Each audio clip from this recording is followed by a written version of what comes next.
Congratulations on the new book that is with the students here as well. So let's talk about the big prediction that you're making there, and it's a prediction that has a lot of shock and awe value attached to it, because you talk about India being a $55 trillion economy by 2047. We are today a $3.5 trillion economy. Yeah. No one is predicting 55 trillion by 2047. Yes. Why are you? Yeah.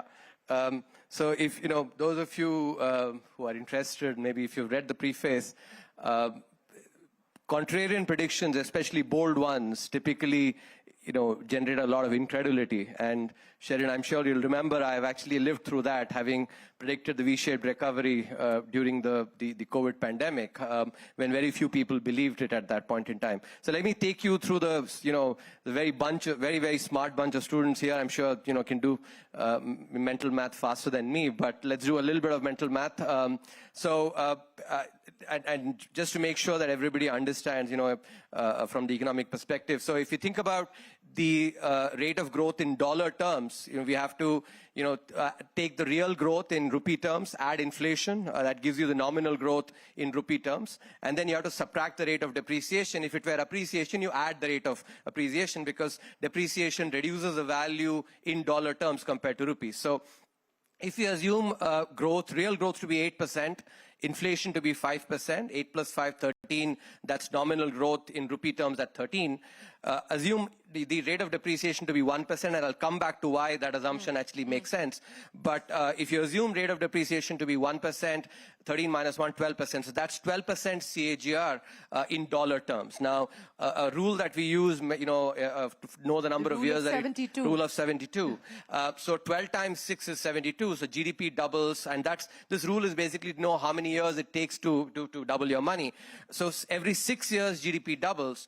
2023, our GDP was 3.28 trillion, and I'm going to approximate it to 3.25 so that we can work with some, at least first decimal. So 4 doublings over a 24-year period, because doubling happens every 6 years. So from 3.25 to 6.5, 6.5 to 13, 13 to 26, and 26 to 52. That's about 16 times. Now, this prediction will seem audacious for sure, but in my opinion, it's achievable. Let me give you one very tangible example. Let's take Japan in 1970 and 1995, 25-year period. What was Japan's GDP in 1970? It was 215 billion. Its GDP in 1995 was 5.1 trillion. So about 25 times multiplication over a 25-year period. What happened during this period? The rate of inflation from about 8% in 1970, it came down to 1%. And thereby the rate of interest came down. Actually, financing became much more widespread. And what happened to the currency? In fact, the currency appreciated. Here, in the assumption I gave you, actually, I've assumed depreciation. But currency, I've assumed depreciation at 1%, and I'll just give you the economics behind that.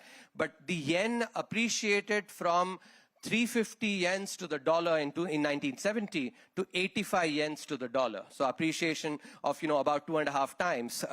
Now, the reason I'm being conservative in assuming depreciation, if you look at the data, historical data, from 1991 onwards, which is basically when we started liberalizing, the rate of depreciation on average has been about 3 to 3.5%. But this has been during a period when the rate of inflation in India has been 7% plus, or had been 7% plus. Since we've implemented the inflation targeting regime, actually, that is essentially requires the central bank to target a certain rate of inflation. In 2016, this was implemented. The Reserve Bank has to deliver inflation of 4% plus minus 2, so 2 to 6%. And the historical rate of inflation, from 2016 to 2024 has been exactly 5%.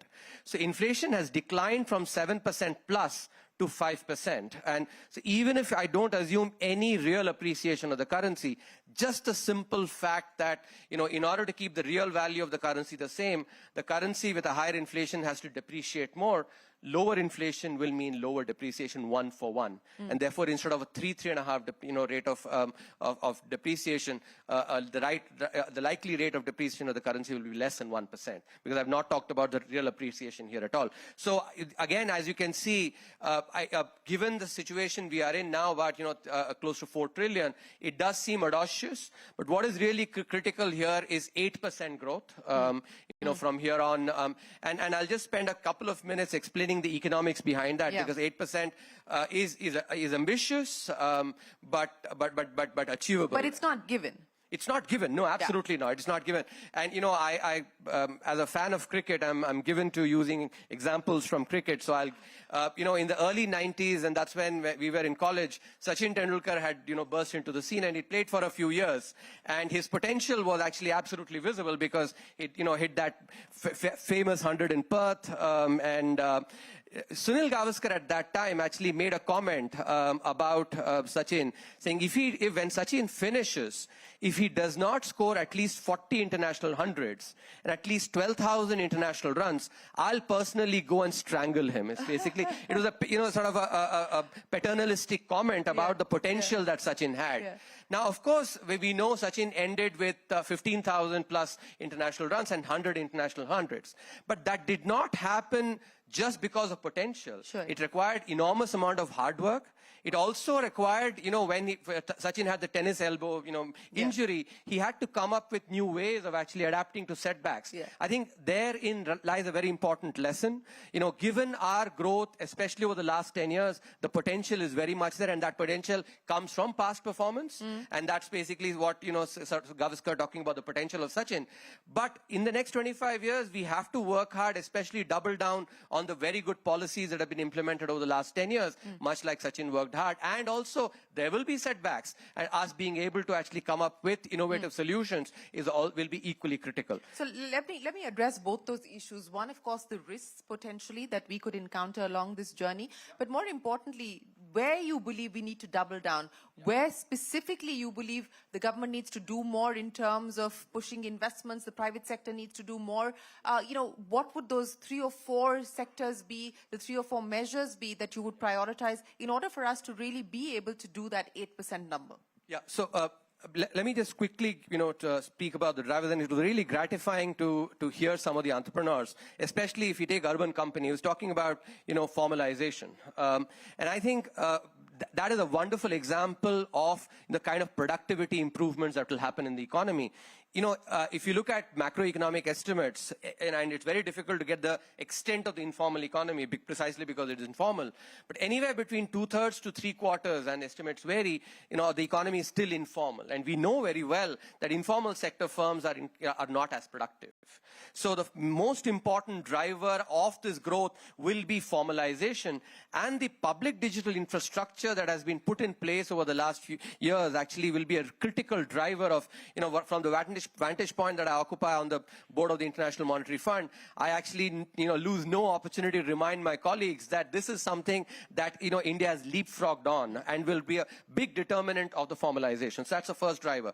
Second is even our formal sector firms are still, are lagging behind global peers in their productivity. And I think they will catch up as well with innovation, with entrepreneurship. And I think today hearing, all these wonderful entrepreneurs only, redoubled my belief about this, because not only do entrepreneurs actually generate productivity in their, or higher productivity in their own firm, but they also challenge the existing incumbents. In some sense, incumbents actually, it's like being on a treadmill where in order to just stay where they are, they have to run. And I think that is an even more important aspect of, that'll be the second key driver. And of course, from a credit perspective, and I'm a financial economist, that's the, our credit to GDP ratio is 58%.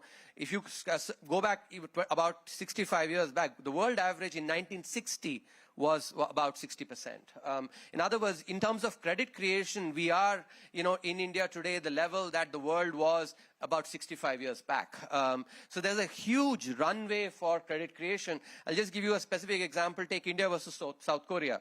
India, in 1960 had a private credit to GDP ratio of 8%. South Korea had 6%. In other words, India, we were 33% ahead.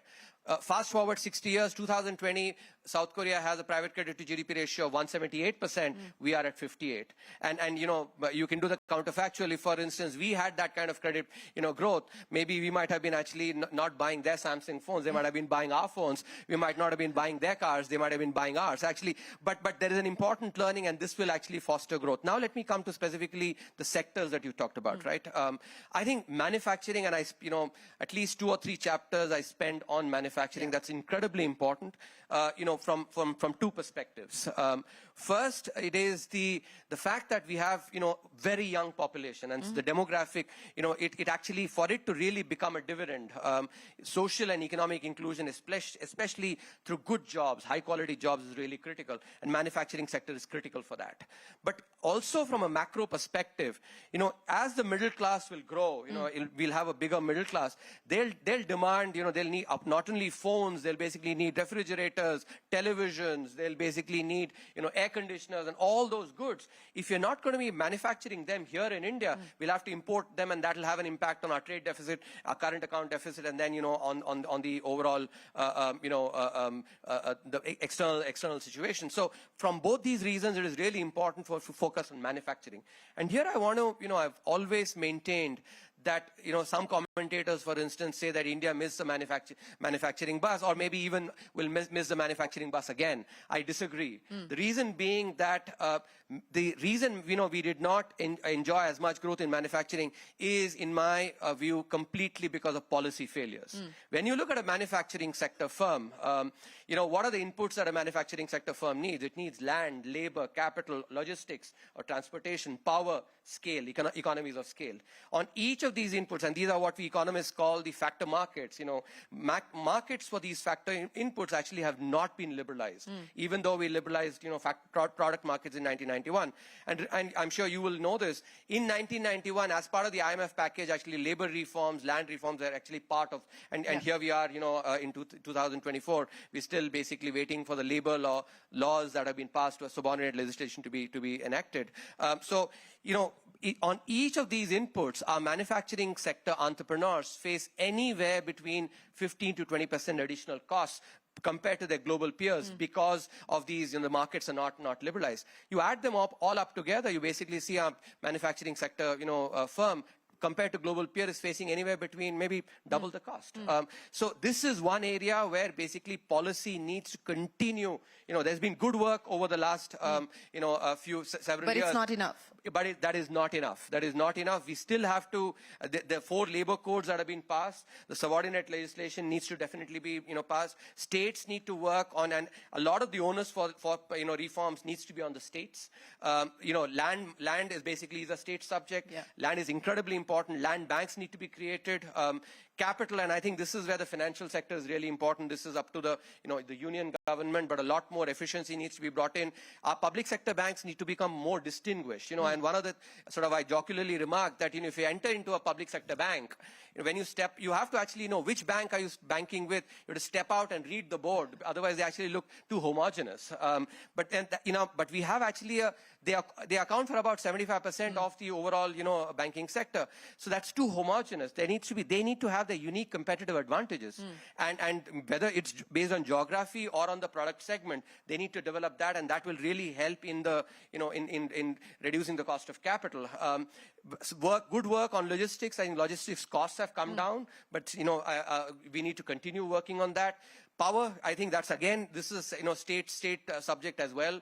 Discoms actually continue to be, many of them continue to bleed. Reforms are really critical there. And finally, on the economies of scale, this is one thing which actually, I'll give you this data. If you look at the United States versus India, and compare a firm that is 5-year-old on average versus 30-year-old, and we are we have entrepreneurs here, so it's really important. Hopefully they'll remember at least this. If nothing else, they remember this fact.